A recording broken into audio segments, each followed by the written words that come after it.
Halo semuanya, selamat jumpa lagi dengan saya Rudi Natami Harja. Kali ini saya ingin berbagi eh, bagaimana praktek langsung membuat satu kalimat dengan rujukan, ya. Karena banyak sekali yang menulis, tapi ternyata dia lupa mencantumkan rujukan atau menganggap tulisan satu halaman tersebut cukup satu rujukan. Oke, ingat ya kemarin kita sudah atau saya sudah berbagi dengan satu video tips menemukan rujukan karya ilmiah yang baik dan benar. Ini video sebelumnya, silahkan dilihat. Nah, kali ini bagaimana cara menulis rujukan yang baik dan benar? Kita langsung saja ya eh, masuk ke jurnal-jurnal yang sudah terakreditasi oleh Ristek Dikti. Ini ada salah satu jurnalnya akreditasi 2 atau Sinta 2, Jurnal Hukum Peradilan, Jurnal Hukum dan Peradilan. Kemudian dari mana tahunya Sinta 2? Ya, saya cek ke Sinta, kemudian ini jurnal ini merupakan jurnal Sinta, sudah terdeteksi oleh Sinta dan Sinta 2, ya. Oke, salah satu jurnalnya atau salah satu artikelnya yaitu ini, ya, Jurnal Hukum dan Peradilan. Ini saya menemukan satu artikelnya, Jurnal Hukum dan Peradilan. Contohnya ditulis oleh Hazar Kusmayanti. Kita tidak mengenal siapa Hazar Kusmayanti. Ada dari Universitas Pajajaran, kemudian ada emailnya. Nah, kemudian di sini dia menulis tentang the protection of religion freedom, perlindungan kebebasan memeluk agama of Sunda Wiwitan believers, ya, dari orang-orang Sunda, ya, Wiwitan believers, dari penganut orang Sunda, penganut Wiwitan, ya, kepercayaan Wiwitan. Nah, kita lihat di sini pada pendahuluan saja yang baik itu penulis sudah menuliskan, ya, contohnya ini kalimat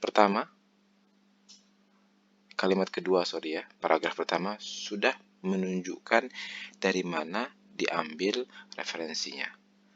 The freedom of religion, terus sampai titik, kemudian manfaat no work elaborate freedom of religion as absolute of right that cannot be limited. Di sini mengatakan apa yang maksud dengan freedom of religion, dari mana ngambilnya. Sini jelas, sini ada footnote 1, dari mana ngambilnya. Dia dilihat dari sini, tahun berapa, halaman berapa, jelas. Ya, ini tulisan yang bagus, ya, tulisan yang baik, ya. Kemudian kita melihat tulisan yang lainnya, contohnya ya, dari jurnal Refleksi Hukum, Jurnal Ilmu Hukum, Sinta 2. Oke, kita lihat tulisannya, saya sudah ngambil salah satunya. Nah, kita lihat dari awal siapa yang menulis.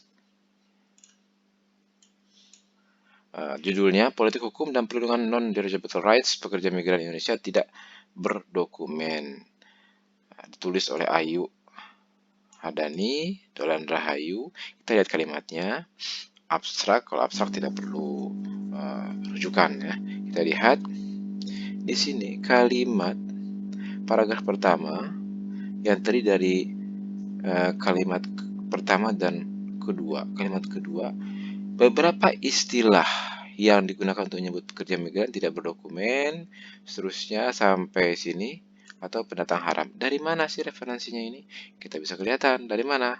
Dari buku ini, Sefrani, dengan judul Perlindungan HAM, dan seterusnya sampai 2013, dari Jurnal Dinamika Hukum yang terdapat pada halaman sekian. Ini jelas, ya. Kemudian contohnya lagi adalah misalnya ini.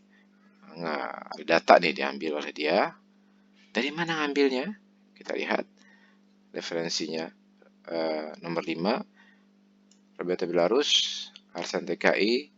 Nah, ini ngambil dari Koran Nasional Kompas. Diakses pertama berapa, ya, kelihatan di mana korannya. Nah, seperti itu. Jadi ini adalah cara mengambil rujukan yang baik. Mengapa sih ya kita perlu rujukan itu penting? Kenapa? Karena pertama, menurut saya meyakinkan para pembaca dari mana asal data. Jadi pembaca ini harus diyakinkan, teriyakini dari mana sumber tersebut. Kemudian tidak memiliki keahlian secara khusus di bidang ilmu tersebut sehingga perlu rujukan. Saya menulis atau mengambil data tentang korupsi misalnya, karena bukan keahlian saya dan saya tidak bergerak lama di bidang korupsi, tentu saya akan mengambil data karena bukan keahlian saya akan mengambil data misalnya dari jurnal korupsi KPK atau lain-lain dari orang-orang yang sudah pernah menulis tentang korupsi misalnya. Nah, kemudian alasan lain adalah kelengkapan data sehingga lebih objektif. Artinya saya mengambil dari beberapa sumber sehingga saya lebih objektif dalam memandang memandang permasalahan tersebut. Nah, oleh karena itu rujukan dia harus bagus, harus baik. Banyak yang menulis pengertian, contohnya seperti ini ya. Contohnya saya sudah nah, ini adalah motor Kusuma-Atmaja berpendapat, misalnya saya coba untuk mengambil kalimat contoh. Ini kalimat pertama, motor Kusuma-Atmaja terus sampai kalimat ini, pengertian hukum internasional. Apakah ketika sudah mengatakan motor Kusuma-Atmaja kita tidak perlu lagi mencantumkan referensi? Harus dong, karena apa? Ini mengambil dari buku apa, tahun berapa, nah judul bukunya apa. Jadi tidak cukup dengan menulis motor Kusuma-Atmaja menandakan saya sudah mengambil referensi. Oh, ini salah. Ya, dia harus mencantumkan dengan jelas dari mana, buku apa, di jurnal apa. Nah, contohnya yang kedua ini, saya untuk memperbaikinya, motor Kusuma-Atmaja berpendapat bla bla bla bla sampai titik saya mengambil dari mana. Ini ada referensinya. Kita ingin lihat referensinya, ya. Referensinya contohnya nomor 1. Motor Kusuma-Atmaja, yang menulis adalah motor Kusuma-Atmaja, pendapat motor Kusuma-Atmaja dari buku yang berjudul Pengantar Hukum Internasional, diterbitkan di Jakarta pada tahun 2002 pada halaman 2. Nah, ini akan lebih baik dan ini bisa meyakinkan para pembaca. Contoh lain ada seperti ini referensinya. Rujukannya hukum internasional bla bla sampai titik sampai sini dalam kurung Kusuma-Atmaja 2002. Artinya ditulis oleh Kusuma-Atmaja pada tahun 2002. Ini bisa Anda gunakan atau yang ini pun bisa digunakan. Jadi itulah tips dari saya cara